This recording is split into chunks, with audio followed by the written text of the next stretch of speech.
Subscribe करें हमारा YouTube channel VK math classes and press the bell icon, जिससे आपको आने वाली हर वीडियो का नोटिफिकेशन मिले सबसे पहले।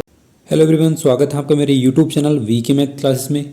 इस वीडियो के अंदर मैं आपको बताऊंगा कक्षा 10 का मैथ के मॉडल पेपर के बारे में, जो आपका सन 2025 की परीक्षा में आने के लिए बहुत ही इम्पोर्टेंट है। जैसे कि आप जानते हैं, यूपी बोर्ड की जो परीक्षाएं हैं वो 24 फरवरी 2025 से स्टार्ट हो रही हैं। उसमें मैथ का जो पेपर होगा आपका वो 1 मार्च के दिन होगा। तो हमारा जो टारगेट रहेगा वो मैथ के अंदर 70 में से 70 नंबर लाने के लिए रहेगा। तो वीडियो में लास्ट तक बने रहें, वीडियो को स्किप बिल्कुल भी ना करें। तो आइए शुरू करते हैं।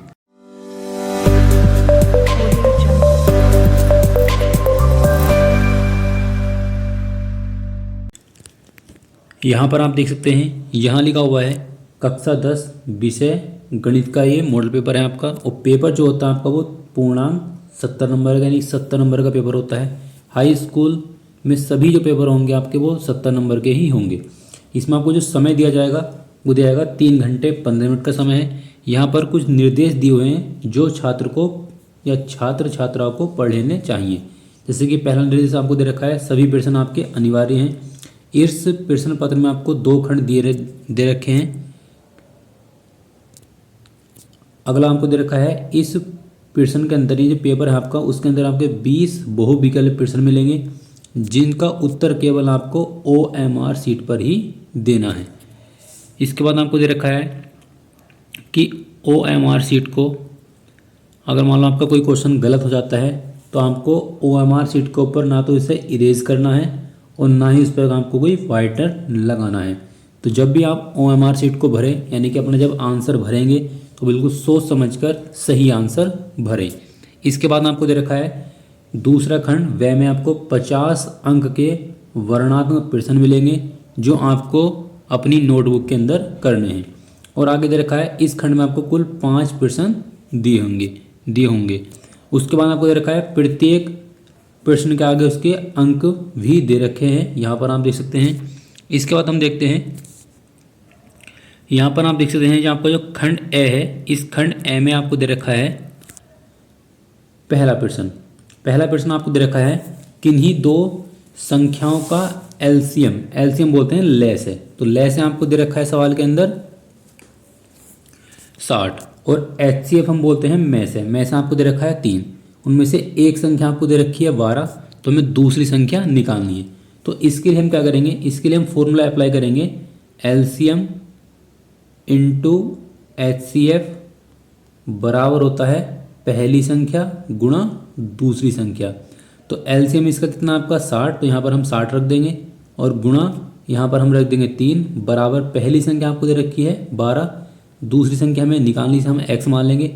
12 से पूरा कट जाएगा आपका 5 बार, और 5 की हम मल्टीप्लाई करेंगे 3 से, तो कितना आ जाएगा आपका 15। तो इसका जो आपका सही आंसर हो जाएगा वो जाएगा आपका ऑप्शन नंबर बी, 15 है वो दूसरी संख्या। नेक्स्ट क्वेश्चन देखते हैं, क्वेश्चन नंबर 2। क्वेश्चन नंबर 2 में आपका क्या रखा है, एक शून्यतर परिमेय संख्या, यानी कि एक आपकी परिमेय संख्या दे रखी है और एक आपकी दे रखी है अपरिमेय संख्या। अगर हम उन दोनों की गुणा करते हैं तो गुणनफल हमेशा किस टाइप का होता है। अब मान लीजिए हमारे पास जो √2 है वो एक अपरिमेय संख्या है। अगर हम इस अपरिमेय संख्या में सपोज करो हम इसमें गुणा कर देते हैं 3/4 से, या किसी और भी संख्या से हम इसमें गुणा करेंगे, तो किसी भी अपरिमेय संख्या में किसी संख्या से गुणा करें, जोड़ें, घटाएं या भाग करें, उसका जो हमें आंसर प्राप्त होता है वो सदैव एक अपरिमेय संख्या प्राप्त होता है। तो इसका ऑप्शन नंबर आपका 1 बिल्कुल सही हो जाएगा। ये आपको ध्यान रखना है, किसी भी परिमेय संख्या मान लो √5 है, इस √5 में अगर हम मान लो 2 जोड़ेंगे या इसमें से हम क्या करेंगे 2 घटा देंगे, तो हमें जो वैल्यू प्राप्त होगी वो हमेशा एक अपरिमेय संख्या प्राप्त होगी। नेक्स्ट क्वेश्चन आपको दे रखा है क्वेश्चन नंबर 3।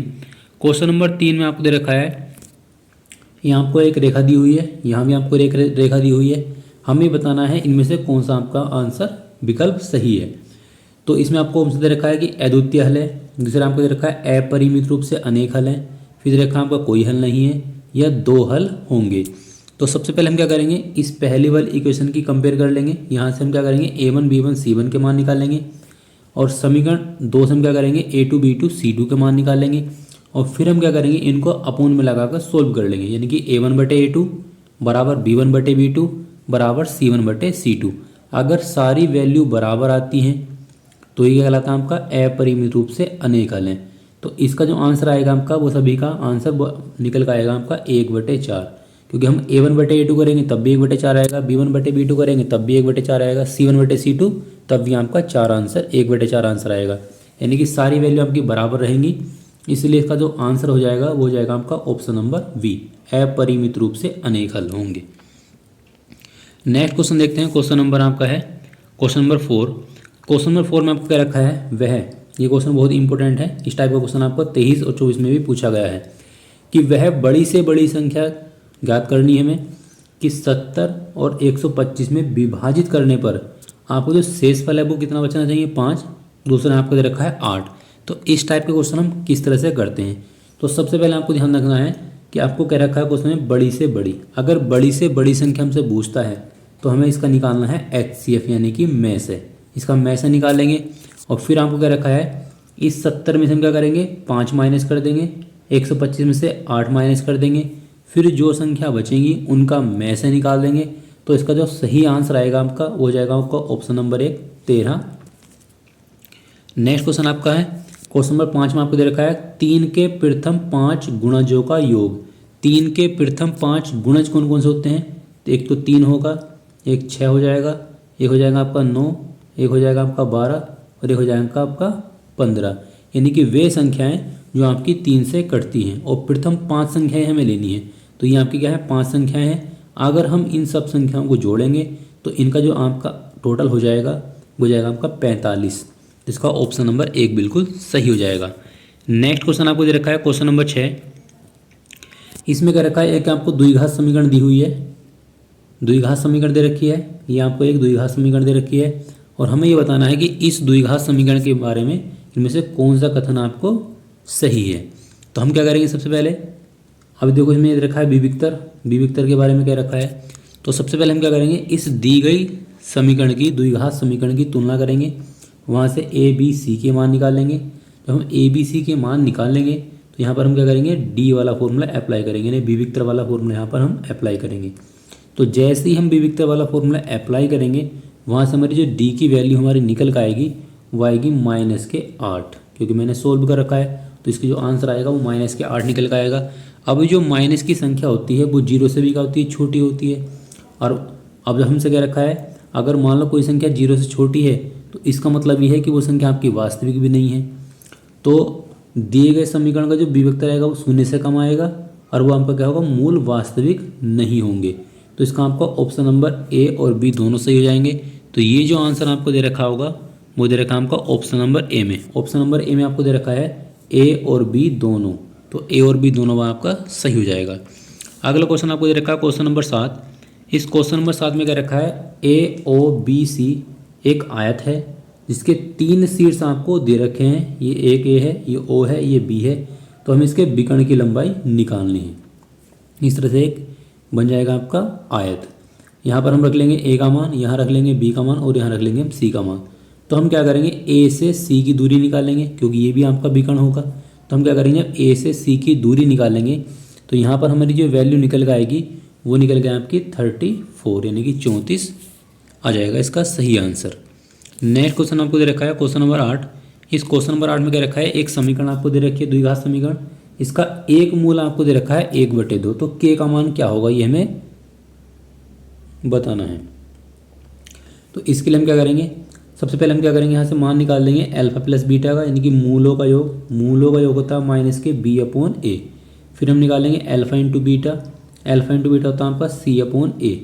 तो इनके मान निकालेंगे तो वहाँ से हम क्या करेंगे इसको हम अल्फा भी मान सकते हैं, इसको हम बीटा भी मान सकते हैं। तो अल्फा की जगह अल्फा की वैल्यू पुट करके यहाँ से हमारा जो K की वैल्यू निकल कर आएगी वो आ जाएगी आपकी 2। तो इसका आंसर नंबर 1 बिल्कुल सही हो जाएगा। अगला क्वेश्चन आपको क्या रखा है 2 त्रिभुज समरूप होंगे। देखो 2 त्रिभुज आपके समरूप कब होते हैं, जब इनकी संगत भुजाएं आपकी समानुपाती होती है। तो इसका ऑप्शन नंबर 1 आपका B बिल्कुल सही हो जाएगा। अगला क्वेश्चन आपको दे रखा है क्वेश्चन नंबर 10, एक समकोण त्रिभुज ए बी सी में, एक आपको समकोण त्रिभुज रखा है ए बी सी, और इसमें आपको क्या रखा है, त्रिभुज ए बी सी में यहाँ पर हम एक त्रिभुज बना लेंगे ए बी सी, यहाँ रख लेंगे ए, ये हो जाएगा बी और ये हो जाएगा आपका सी।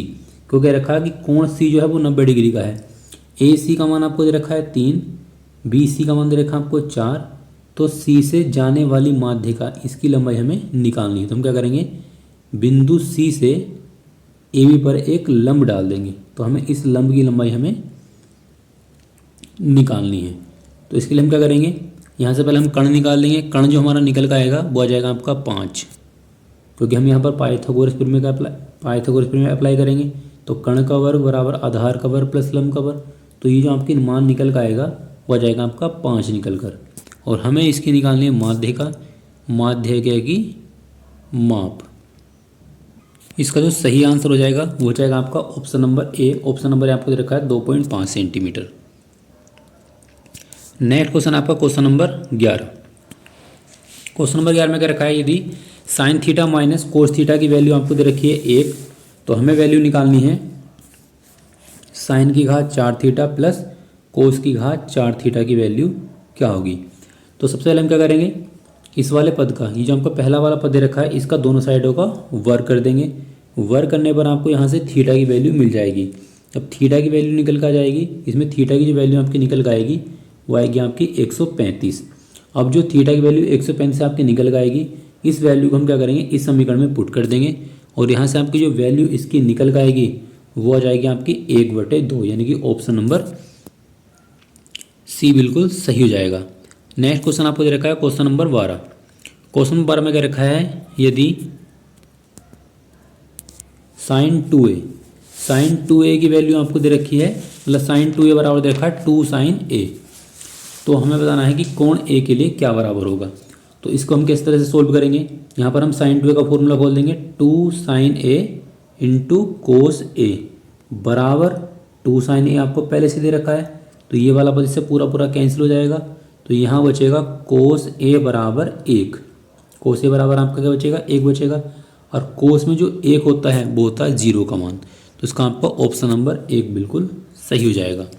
नेक्स्ट क्वेश्चन आपको दे रखा है क्वेश्चन नंबर 13। क्वेश्चन नंबर 13 में क्या रखा है, यदि 4 tan थीटा बराबर आपको दे रखा है 3, तो हमें इस वाले पद की वैल्यू निकालनी है। तो सबसे पहले हम क्या करेंगे, tan थीटा बराबर होता है लंब बटे आधार, तो लंब हो जाएगा इसमें 3, आधार हो जाएगा इसमें 4। हम क्या करेंगे, यहाँ पर एक समकोण त्रिभुज बना लेंगे। इस समकोण त्रिभुज से लंब आपका 3 है, आधार आपका 4 है, तो कर्ण के निकल आएगा आपका 5। पाइथागोरस प्रमेय लगाएंगे और वहाँ से हम कर्ण की वैल्यू निकाल लेंगे 5। और फिर हम क्या करेंगे, इस त्रिभुज की सहायता से साइन थीटा और कोस थीटा की वैल्यू निकालकर हम इस समीकरण में पुट कर देंगे। तो इसकी जो वैल्यू आपकी निकल कर आएगी वो आ जाएगी आपकी ऑप्शन नंबर सी, यानी कि 1/2। नेक्स्ट क्वेश्चन आपका क्वेश्चन नंबर 14। इसमें क्या रखा है, साइन ए प्लस सेक ए प्लस टेन ए इंटू में रखा 1 माइनस साइन ए, इसकी वैल्यू आपकी क्या होगी। तो इसका आपको ऑप्शन नंबर डी बिल्कुल सही हो जाएगा, कोस ए। अगला क्वेश्चन आपको दे रखा है क्वेश्चन नंबर 15। क्वेश्चन नंबर 15 में क्या रखा है, यदि r सेमी त्रिज्या वाले एक त्रिज्या खंड का जो कोण दे रखा है आपको वो है थीटा, तो त्रिज्या खंड का हमें क्षेत्रफल निकालना है। तो त्रिज्या खंड का जो क्षेत्रफल होता है वो होता है आपका थीटा बटे 360 गुणा पाई r स्क्वायर, ये होता है त्रिज्या खंड का क्षेत्रफल का सूत्र। तो इसका जो आपका ऑप्शन हो जाएगा वो हो जाएगा आपको ऑप्शन नंबर 1। कभी कभी देखो डायरेक्ट एग्जाम में विकल्प में सूत्र भी पूछ लेता है, तो देखो ये सूत्र रखा हुआ है, इस सूत्र हमसे क्वेश्चन में पूछ रखा है। अगला क्वेश्चन आपको दे रखा है क्वेश्चन नंबर 16। इसमें क्या रखा है, एक सुराही का संयोजन, मतलब जो सुराही होती है वो किन किन चीज़ों से मिलकर बनती है। देखो एक सुराही नीचे से होती है गोल और ऊपर से होती है बेलनाकार, तो हमें कह सकते हैं सुराही जो होती है गोले और एक बेलन का क्या होती है, रूप होती है। तो इसका ऑप्शन नंबर 1 बिल्कुल सही हो जाएगा। अगला क्वेश्चन आपका है क्वेश्चन नंबर 17। इसमें क्या रखा है कि 1 से 10 तक की धनात्मक विषम संख्याओं का हमें माध्य निकालना है। माध्य बोलते हैं समांतर माध्य को। तो सबसे पहले हम क्या करेंगे, 1 से लगा कर 10 तक की विषम संख्याओं को लिख लेंगे। तो विषम संख्या कौन सी है, 1, 3, 5, 7 और ये हो जाएगा आपका 9। तो इन संख्याओं के अगर हम सबसे पहले जोड़ लेंगे और जोड़ने के बाद जितना आता है उन्हीं से हम क्या कर देंगे, इनसे डिवाइड कर देंगे। तो जोड़ने पर आपको जो निकल कर आएगा वो आएगा 25। 25 को हम क्या करेंगे 5 से डिवाइड कर देंगे, तो इसकी जो वैल्यू कितनी निकल कर आएगी आपकी 5। तो इसका ऑप्शन नंबर 4 बिल्कुल सही हो जाएगा। अगला क्वेश्चन आपको क्या रखा है, क्वेश्चन नंबर 18। ये आपको कुछ आंकड़े दे रखे हैं, इसकी हमें माध्यिका निकालनी है। तो माध्यिका निकालने के लिए आपको 2 बातों का ध्यान रखना है।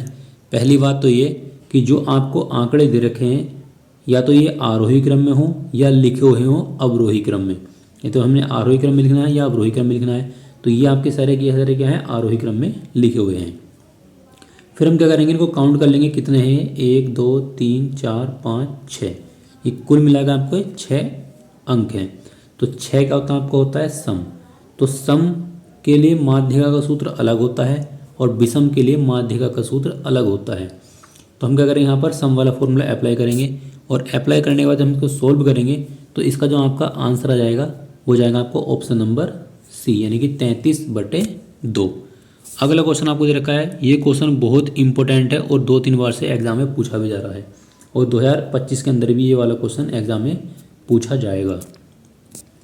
क्वेश्चन में क्या रखा है, यदि माध्य आपको 27 दे रखा है, बहुलक आपको दे रखा है 45, तो माध्यिका में निकालनी है। तो इसके लिए आपको फॉर्मूला अप्लाई करना है। देखो फॉर्मूला होता है बहुलक बराबर होता है आपका 3 गुणा माध्यक। जो माध्यिका होती है, इसे हमने माध्यक लिख दिया शॉर्ट में, माइनस और 2 गुणा होता है आपका माध्य।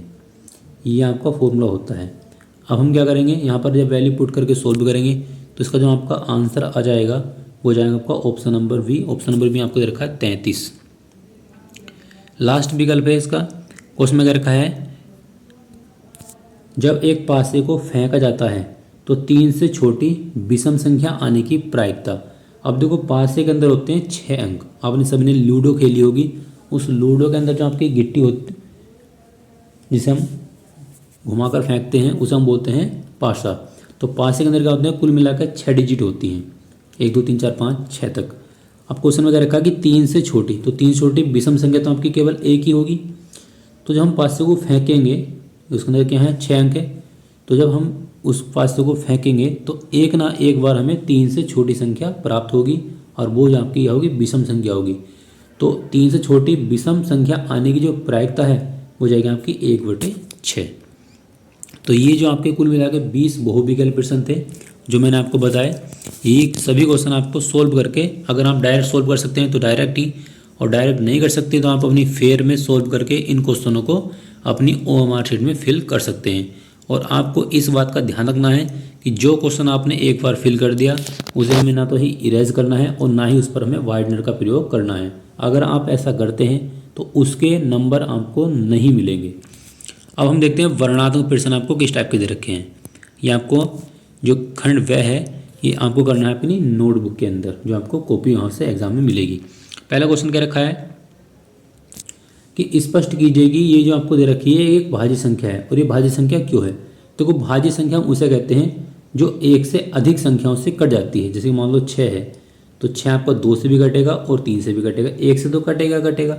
1 से तो हर संख्या कटती है, तो हम 1 को नहीं लेते, हम लेते हैं केवल 1 को छोड़कर जो संख्या बचती है। देखो 6 है, ये 2 से भी कटेगा 3 से भी कटेगा, तो हम ये कह सकते हैं हमारे पास जो 6 है वो ये क्या है, भाज्य संख्या है। अब अगला क्वेश्चन दे रखा है कोट का मान दे रखा है 7/8, तो हमें इसकी वैल्यू निकालनी है। तो ये भी क्वेश्चन आप आराम से सोल्व कर लेंगे। अगर आप इस पेपर का फुल सॉल्यूशन चाहते हैं तो मुझे कमेंट बॉक्स में केवल आप लिख सकते हैं सॉल्यूशन। अगला क्वेश्चन आपको दे रखा है कि 2 घन हैं, उन 2 घनों में प्रत्येक का जो आपको आयतन दे रखा है वो 64 सेमी की घात 3 है। उन दोनों घनों को मिलाकर हमने एक घनाभ बना दिया। इस घनाभ जो हमें प्राप्त हुआ है इसका हमें निकालना है पृष्ठीय क्षेत्रफल। यानी आपके पास 2 घन हैं, इन दोनों घनों को मिलाकर आपको बनाया है एक घनाभ। और जो घनाभ हमने बनाया है, ये जो आपका घनाभ बनेगा, इस घनाभ का हमें क्या निकालना है, पृष्ठीय क्षेत्रफल। पृष्ठीय क्षेत्रफल हम निकालते हैं, ये वाला फॉर्मूला लगेगा LV + BH और +HL। ये फॉर्मूला है घनाभ के पृष्ठीय क्षेत्रफल का। नेक्स्ट क्वेश्चन आपको दे रखा है क्वेश्चन नंबर 6। इसमें क्या रखा है कि हमें माध्य निकालना है। तो ये भी क्वेश्चन बहुत इंपॉर्टेंट है और यहाँ पर देखो 2 नंबर का क्वेश्चन आया हुआ है। तो माध्य निकालने के लिए क्या करते हैं, यहाँ पर 4 खाने बना लेंगे इस तरह से और इसको सोल्व कर लेंगे।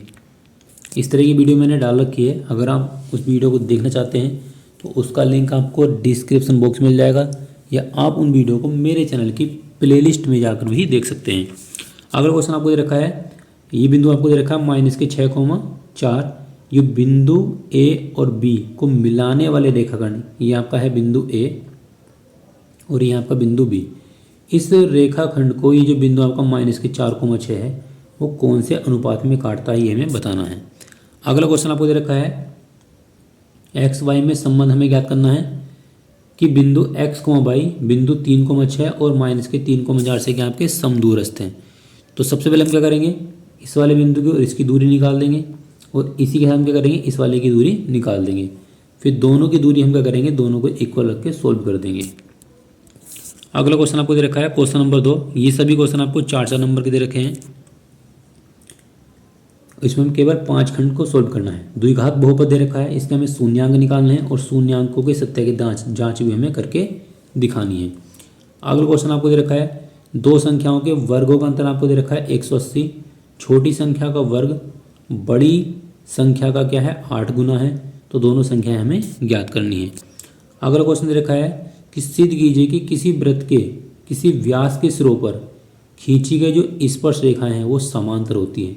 एक वृत्त है, इसका ये व्यास है, इसके व्यास के सिरों पर हमने जो रेखाएं खींची हैं ये हमें दिखाना है कि ये समांतर हैं। अगला क्वेश्चन आपको दे रखा है, ये भी आपके एक पिर में है। इसमें क्या रखा है, सिद्ध कीजिए कि किसी बाह्य बिंदु से किसी वृत्त पर खींची गई स्पर्श रेखाओं के बीच का जो कोण है का कोण स्पर्श बिंदु को मिलाने वाले रेखाखंड द्वारा केंद्र पर बने कोण का क्या है आपका संपूरक। मतलब ये आपको एक वृत्त दे रखा है, इसका केंद्र है, यहाँ हमने मान लिया कोई बिंदु है, इस बिंदु से क्या करेंगे, इस पर 2 स्पर्श रेखा खींची हुई हैं, तो ये वाला कोण जो स्पर्श रेखाओं के बीच बना कोण है और केंद्र पर जो बना कोण है ये संपूरक कोण होते हैं। मतलब ये वाला कोण और ये वाला कोण हमें संपूरक सिद्ध करके दिखाना है। अगला क्वेश्चन आपको दे रखा है प्रायिकता से, एक थैले के अंदर आपकी 3 लाल गेंद है, 5 काली गेंद है। इस थैले में से क्या कर हमने एक गेंद निकाली है, इसकी प्रायिकता क्या है कि निकाली गई जो गेंद है वो लाल है और दूसरा क्या है लाल नहीं है। अगला क्वेश्चन आपको दे रखा है क्वेश्चन नंबर 6। इसमें क्या रखा है, माध्य का आपको दे रखा है क्वेश्चन के अंदर 28.5, तो हमें x और y की वैल्यू निकालनी है। यानी ये जो क्वेश्चन आपको माध्य का वाला है, माध्य का को ही हम कहते हैं माध्यक। नेक्स्ट क्वेश्चन आपको दे रखा है क्वेश्चन नंबर 3, ये आपका 6 नंबर क्वेश्चन है। इसमें क्या रखा है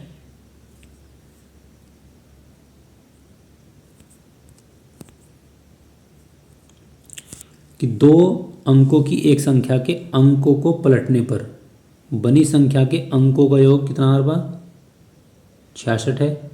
संख्या के अंकों का अंतर आपको दे रखा है 2, तो वो संख्या क्या होगी। अगर आपका क्वेश्चन आता है एग्जाम में 2 संख्याओं वाला, तो आपको ये ध्यान रखना है कि हमें इकाई का और दहाई का अंक मानना पड़ेगा, उसके बाद ही क्वेश्चन को हम सोल्व कर सकते हैं। और ये क्वेश्चन आपको दे रखा है 6 नंबर का। या तो आप ये वाला क्वेश्चन सोल्व कर सकते हैं। इसी के अथवा में आपको दे रखा है कि 5 वर्ष पूर्व नूरी की आयु सोनू की आयु की 3 गुनी है, 10 वर्ष बाद नूरी की आयु सोनू की आयु की हो जाएगी 2 गुनी हो जाएगी। तो नूरी और सोनू की आयु कितनी है हमें बताना है। इसके नीचे आपको दे रखा है क्वेश्चन नंबर 4। इस क्वेश्चन नंबर 4 में क्या रखा है, ये आपको त्रिकोणमिति से आया हुआ है। एक बहुमंजिल भवन के शिखर से देखने पर 8 मीटर ऊंचे भवन के शिखर और तल के जो कोण आपको दे रखे हैं वो 30 और 45 हैं। तो बहुमंजिल भवन की ऊंचाई और दोनों भवनों के हमें बीच की दूरी भी ज्ञात करके दिखानी है। तो आप ये वाला क्वेश्चन कर सकते हैं। इसी के अथवा में आपको दे रखा है ये वाला क्वेश्चन, इसको आप देख सकते हैं। आपको करना केवल एक ही क्वेश्चन है, दोनों क्वेश्चन आपको एग्जाम में सोल्व नहीं करने। अगला क्वेश्चन आपको दे रखा है क्वेश्चन नंबर 5। इसमें क्या रखा है कि एक बर्तन एक उल्टे शंकु के आकार का है जिसकी ऊंचाई आपको दे रखी है 8 सेंटीमीटर। ये ऊपर से क्या है खुला हुआ है, सिरे की त्रिज्या आपको 5 सेंटीमीटर दे रखी है, पानी तक भरा हुआ है। मतलब एक शंकु है, इसके अंदर क्या है आपका पानी भरा हुआ है। इसका अगर हम डायग्राम बनाएं तो डायग्राम कुछ इस तरह से बन जाएगा। ये शंकु है और ये ऊपर तक क्या है पानी से भरा हुआ है, इसके अंदर टोटली पानी भरा हुआ है। तो जब इस बर्तन में शीशे की कुछ गोलियां हम डालते हैं, इसके अंदर हमने क्या करा, कुछ गोलियां डाल दी, तो गोली डालने से क्या होगा, इसका पानी कुछ बाहर निकल जाएगा। और जो हमने गोली डाल ली है उसकी त्रिज्या आपको दे रखी है 0.5 सेंटीमीटर। जब हम गोली इसके अंदर डालेंगे तो इसमें क्या है 1/4 पानी आपका बाहर निकल जाएगा। तो हमने गोली कितनी डालनी है वो हमें निकालना है, यानी गोलियों की संख्या में निकालनी है। तो आपको ये ध्यान रखना है, किसी भी पानी से भरे हुए बर्तन के अंदर अगर हम जो भी चीज़ डालते हैं, मतलब हमने एक बाल्टी भरी हुई है, उस बाल्टी के अंदर पानी भरा हुआ है, और जब हम क्या करेंगे उसके अंदर ईंट डालेंगे या कोई गोली डालेंगे, तो जितना उस ईंट का आयतन होगा उसके बराबर क्या करेगा वो स्थान घेर लेता है। तो दोनों का आयतन हमेशा बराबर रखा जाता है। इसी के अथवा में आपको दे रखा है क्वेश्चन, या तो आप ये वाला क्वेश्चन कर सकते हैं। इसके अथवा में आपको दे रखा है, एक गोलाकार कांच के बर्तन की एक बेलन के आकार आपकी क्या है, गर्दन है। मतलब एक गोलाकार बर्तन है, इसकी जो गर्दन है, मतलब एक गोलाकार बर्तन है, इसकी जो गर्दन है वो आपको दे रखी है बेलनाकार। इस तरह का इसका डायग्राम बन जाएगा। फिर क्या रखा है, इसकी लंबाई हमको 8 सेंटीमीटर है, व्यास इसका 2 सेंटीमीटर है। तो हम त्रिज्या निकाल देंगे इसकी। गोलाकार जो भाग आपको नीचे वाला भाग है, इसका व्यास आपको दे रखा 8.5। इसमें भरे जा सकने वाले पानी की जो मात्रा है, एक बच्चे ने यह ज्ञात करके दिखाई कि इस बर्तन का जो आयतन है वो 345 है। तो हमें बताना है कि उस बच्चे का आंसर सही है या गलत है। तो सबसे पहले हम क्या करेंगे, इस गोले का आयतन निकाल देंगे, और आपके ऊपर जो आपका बेलन रखा हुआ है इस बेलन का आयतन निकालेंगे, दोनों को जोड़ेंगे। दोनों को जोड़ने पर अगर हमारा 345 आता है तो उस बच्चे ने जो आंसर निकाला है वो सही है, और बराबर नहीं आता तो उस बच्चे ने जो हमारा आंसर निकाला है वो क्या है, बिल्कुल गलत है। तो इस वीडियो के अंदर मैंने आपको 70 के 70 नंबर के क्वेश्चन बताए हैं, जो आपके आने वाले बोर्ड एग्ज़ाम के लिए बहुत ही इम्पोर्टेंट हैं। तो आप जब भी एग्ज़ाम में जाएं तो इन क्वेश्चनों को एग्ज़ाम में ज़रूर देख कर जाएँ, क्योंकि बहुत ही इम्पोर्टेंट क्वेश्चन है। और ये मैंने आपको जो मॉडल पेपर है वो यूपी बोर्ड की मेन वेबसाइट से डाउनलोड करके आपको बताया है। अगर आप इस पूरे पेपर का सॉल्यूशन चाहते हैं तो मुझे कमेंट बॉक्स में लिख सकते हैं सॉल्यूशन। जैसे ही आप सॉल्यूशन इसका लिख के भेजेंगे, मैं आपको इसका सॉल्यूशन प्रोवाइड करा दूंगा। और साथ ही आप 2022, 23 या 24 के मैथ के या किसी अन्य विषय के पेपर की वीडियो देखना चाहते हैं तो उन सभी वीडियो का लिंक आपको मिल जाएगा डिस्क्रिप्शन बॉक्स में, या आप मेरे चैनल पर जाकर, मैंने एक अलग से चैनल प्लेलिस्ट बना रखी है जहाँ पर आपको हाई स्कूल के सभी पेपर देखने के लिए मिल जाएंगे। तो आई होप कि आपको वीडियो अच्छी लगी होगी। वीडियो अच्छी लगी तो वीडियो को लाइक करें, शेयर करें और मेरे चैनल को सब्सक्राइब करें।